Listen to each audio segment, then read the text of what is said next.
Okay, here we are with my lovely wife, Natalie, and what we wanted to do today is show you a few techniques that you can do as home care for people that have sciatica. So this is a sciatica home care video. The reason why we're doing this is, right now because of COVID-19, we're not able to physically treat people. So this is a way that we can add some benefit to you if you're having this condition at home. So we're going to run through a couple of stretching exercises that we can do and a couple of strengthening exercises. Now it will depend on your state of acuity or how much pain you're in. So all these things aren't for everybody at the same time, but they're tools that you can use to treat your own condition. Okay, so if they're painful, if these things generate pain or cause pain that go down the leg, then we'll stop. You would stop that particular exercise. Okay, so the first one we're going to show is based on the McKenzie technique. It's called back extensions, and this helps to take the disc off of the pinched nerve in your back, which would cause the radiating pain going down your leg. So Natalie will demonstrate. I'll have you do up to 15 back extensions in a standing position. Notice she's got her hands on her hip and her thumbs on her low back, where she's trying to target the extension that she's doing. Nice and slow. So we go back and we hold for a couple of seconds and then back to neutral position. But don't go into a flex position, just from neutral to extension and then back again. You can do this around 15 times, 10 to 15 times, and do them often. Do them as many times in the day that you can do it. And if you're in a seated position for, let's say, an hour or so, then it's really great to stand up and do this particular exercise. Now, in some people, if it's too acute or causing too much pain, maybe the disc injury is still more in the acute phase, then what we can do, instead of a standing active extension, is that we can do a passive extension on the table. So the next exercise that Natalie is going to demonstrate is called the Sphinx position. Okay. You can be on the floor. Floor or some surface like this table, and you notice that she's on her elbows with her forearms out in front. She is extending through the back. It's passive for the back, but active for the arms. So try and kind of push off with your shoulders so you're not activating the back muscles. Okay, and again, you go into that extended position, hold for anywhere from 2 to 5 seconds, depending on what feels comfortable for you, and then release. Now, we can also add a little bit to this exercise. So if we get Natalie to push her elbows into the table a little bit and then draw them backwards, so you're pushing down and back, it tends to add a little bit of traction through the low back because you're tractioning through your elbows. How does that one feel? Yeah, I can feel that traction. I mean, whether you have sciatica or not, this is a great exercise to do. Mm-hmm. To progress with this idea of extensions, passive extensions, we can now progress to the cobra positions or cobra-like positions. So we'll have you do full arm extensions as best as you can. Maybe have your hands more underneath your shoulders. Yeah. And then try to get as far into extension as you can comfortably. Now, Natalie is very good at this exercise.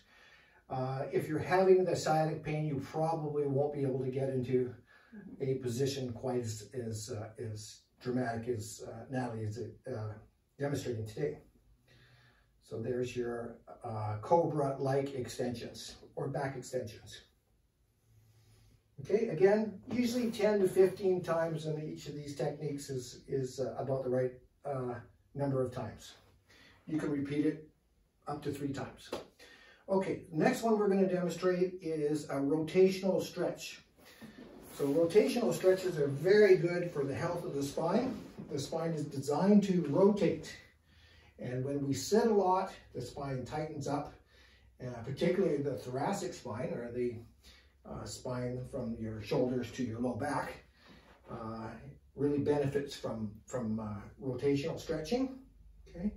Now to add a little bit more to this, we can come up and across like this, and you look to the side of rotation. So you can look to this way, and then your body will naturally rotate more when you're looking towards the side of the rotation. How does that feel? Good. That's a good one. Or we can do it just from laying on your back, bringing your leg over and arm out again. Yeah, very good. Okay, you might want to support the head if you've got a neck issue. You might want to put a towel or a pillow underneath the neck. Okay, so those are rotational stretches. Now the next thing we're going to do that's very helpful is to stretch the piriformis muscle, and that's the muscle that lies deep in your butt. And what it does is essentially turns your leg out like this and stabilizes your pelvis. But it tends to get very tight when we got sciatica. So would you show us your piriformis stretch? Sure. I'm going to grab onto my ankle and support my knee and pull in. Yeah, so pull on the lower leg first to tension it, and take your other hand, place it on the outside of your knee, and then draw your knee towards your opposite shoulder, which tensions the piriformis very deeply into the gluteal area. Yeah, okay, definitely. And again, if you have sciatica, you might not be able to hold that for very long, but hold it for as long as you can, 5-10 seconds or so, and then just release, right? If you can hold longer, great, but you don't have to. Okay, and again, just repeating that stretching on and off helps to stretch out the piriformis, but also stretches the sciatic nerve. So the next thing we're going to do is actually target more the sciatic nerve. And the reason why we want to mobilize, maybe stretching is not the best word to use, but mobilize or tension the sciatic nerve. Because when the sciatic nerve gets irritated from being compressed in the low back, causing the pain going down the leg, it actually physically swells. And the nerve actually swells with edema, which is like water, and it makes it too big and very tight along the course of the nerve. So by mobilizing or tensioning the sciatic nerve, what we're doing actually is like wringing out a towel or a rag. We're getting some of the water molecules to exit that nerve, so the diameter of the nerve can shrink, the pressure within the nerve drops off, and blood flow can restore back into the nerve. When you've got too much water content or edema in the nerve, what happens is it chokes off the blood supply, and you get tissue ischemia, which leads to more nerve pain. So it's a vicious cycle that you get into. So if we can tension this nerve, get some of the water molecules to exit the nerve, just like you're wringing out a rag, then we can get the pressure down in the nerve, and the blood flow can start to go back into the nerve, and then the nerve has a chance to heal and feel a whole lot better. Okay, so this is called tensioning or mobilizing the sciatic nerve. Okay, so I'm going to get you a towel or a sheet, and we just folded it in 4 lengthwise. Okay, and then we're going to put it around the foot. If someone has a yoga belt or something like that, they can also use. Okay. So what you want to do is raise the leg up to your point of where you're starting to feel that nerve getting stretched or tensioned, and then move the leg up and across the body, and that tensions it more through the course of that sciatic nerve.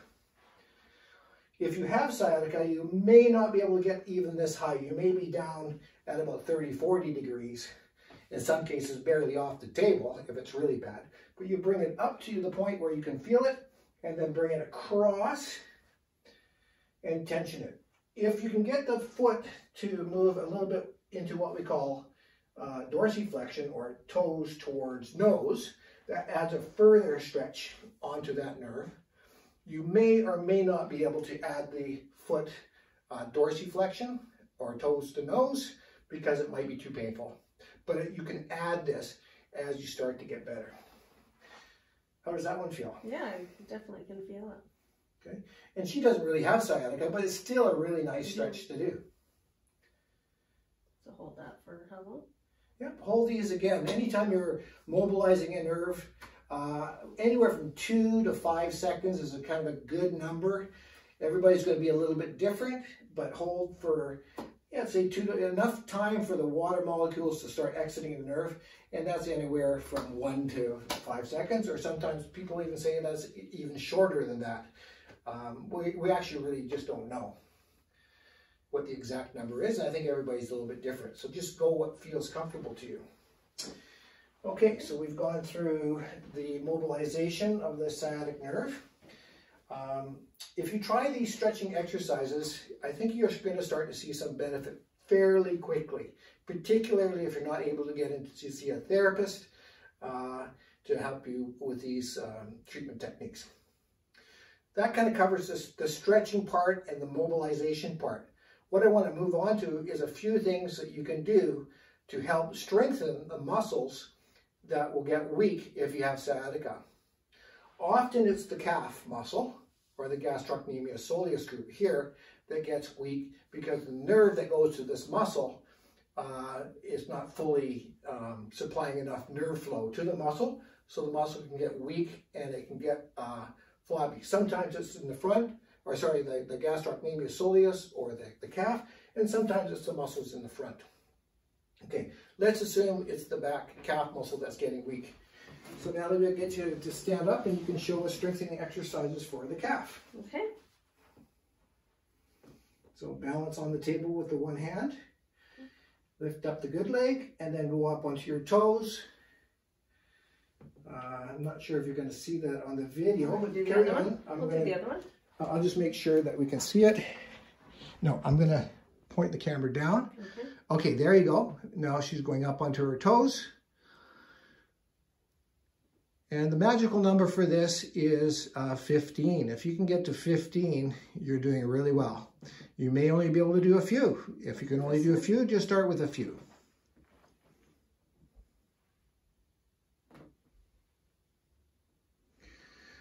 Okay, perfect. So up to 3 sets of 15 for those every day. Now, the next thing we want to do also is to strengthen the muscles that cause you to turn your foot in and out. So Natalie, could you just show pointing your toe and turning your foot in and out? So in is the tibialis posterior. That's for tibialis posterior. And the other one, point and turn out. And that's for the peroneals. Both these muscle groups tend to get weak with sciatica if the injury is coming from the low back, usually the L5 segment. Okay. Now, so what we have to do is figure out a way that we can resist this exercise. Starting out just with active free movements is helpful to stimulate the muscle and to get it to have some nerve flow to the muscle. But then we want to figure out a way that we can add resistance. The way we can do this is that we take the same towel that you use for stretching that or mobilizing the sciatic nerve, and we do resistant exercises. Okay, so let's get the towel again.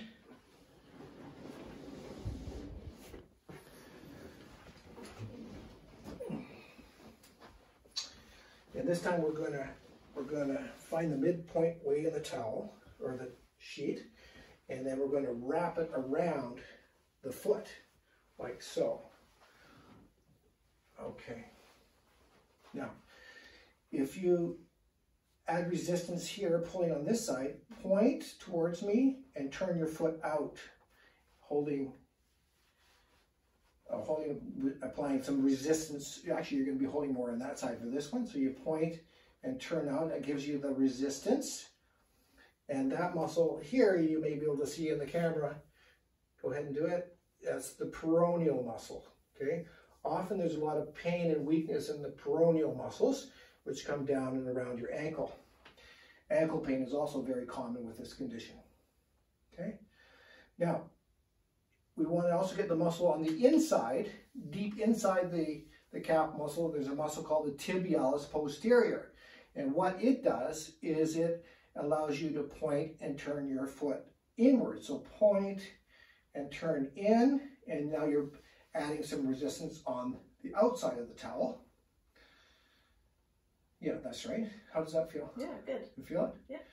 Now, believe it or not, most people need this. A lot of people's muscles that are like a sling down your leg to your foot are weak. And particularly people that have sciatica. But this is a good one also for anybody that needs to develop ankle stability, such as after an ankle sprain. So this is very good for sports, but it's also very good for rehab for people with sciatica. So there's a lot you can do at home in the meantime that we're, basically stuck and not able to go anywhere right now with the COVID-19. And I just wanted to share some things with you that you can do. My plan is to have a series of videos of home care exercises. So if you want to see a particular exercise or a certain condition, you can just send me a note and I'll see if I can do a video for that. Okay? I think that's all we had planned for today. Yeah. So if you liked what you saw, then please consider subscribing to my channel and just ring the little bell. And then every time there's a video that comes up that I post, you'll get a notification. And that really helps my channel.